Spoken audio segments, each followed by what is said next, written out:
टाठियो बच्चों अस्सलाम वालेकुम।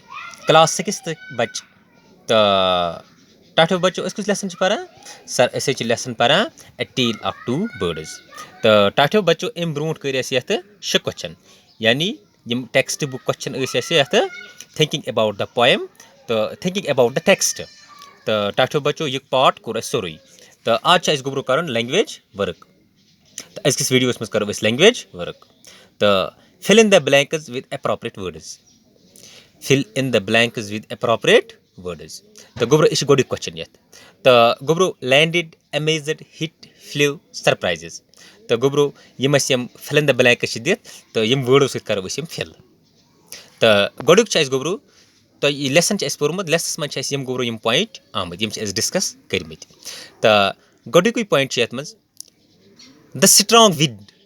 The strong wind dash the birds away deep into the forest. मैंने से गोब्रो कुछ लगे मतलब मज लैंडेड लगे अमेज्ड लगे हिट लगे फ्लू लगे सरप्राइजेस लगे एवं मतलब go the strong wind flu the birds away deep into the forest एवं मतलब गो युस गोडिश क्वेश्चन ब्लैंक चाहिए गोब्रो अत लगो युस ते फ्लू त एथे पोछ गोब्रो back part 2 One of the birds dashed outside a rishis ashram. One of the birds.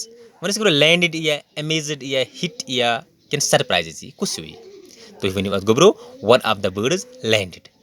One of the birds landed outside a rishis ashram.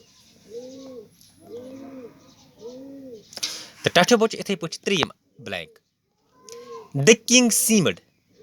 The king seemed dash to hear a similar voice again. The king seemed amazed.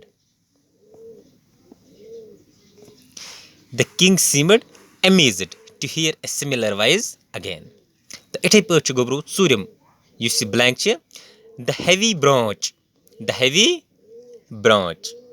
hit the nest and killed the bird. The ethay poch gobru pancham khali jay. Life is full of surprises.